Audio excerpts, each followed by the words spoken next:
السلام علیکم۔ آج میں حضرت ابو ہریرہ رضی اللہ تعالیٰ کی بھوک کی حالات بیان کر رہا ہوں۔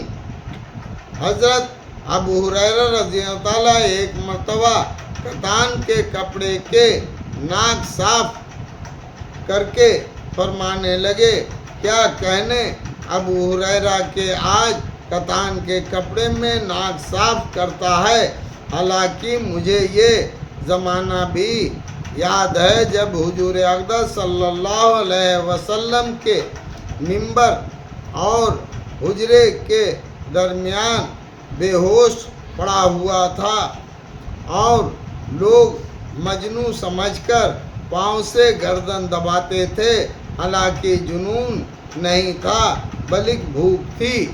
فائدہ یعنی بھوک کی وجہ سے کئی روز کا فاقہ ہو جاتا تھا، بے ہوشی ہو جاتی تھی اور لوگ سمجھتے تھے کہ جنون ہو گیا۔ کہتے ہیں کہ اس زمانے میں جنون کا علاج گردن کو پاؤں سے دبانے سے کیا جاتا تھا۔ حضرت ابو ہریرہ رضی اللہ تعالیٰ بڑے صابر اور کنے لوگوں میں تھے، کئی وقت فاقے میں گزر جاتے تھے۔ حضور اقدس صلی اللہ علیہ وسلم کے بعد اللہ نے فتوحات فرمائی تو ان پر تمنگری آئی۔ اس کے ساتھ ہی بڑے عابد تھے، ان کے پاس ایک تھیلی تھی جس میں کھجور کی گٹھلیاں بھری رہتی تھیں، اس پر تسبیح پڑھا کرتے۔ جب وہ ساری تھیلی خالی ہو جاتی تو باندھی پھر بھر کر اس کو پاس رکھ دیتی۔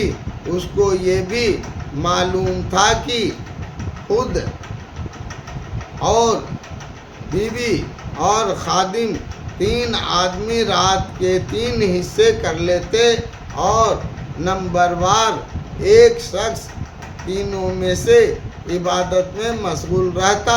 میں نے اپنے والد صاحب رحمۃ اللہ علیہ سے سنا کہ میرے دادا صاحب رحمۃ اللہ علیہ کا بھی تقریباً یہی معمول تھا کہ رات کو 1 بجے تک والد صاحب رحمۃ اللہ علیہ مطالعہ میں مشغول رہتے۔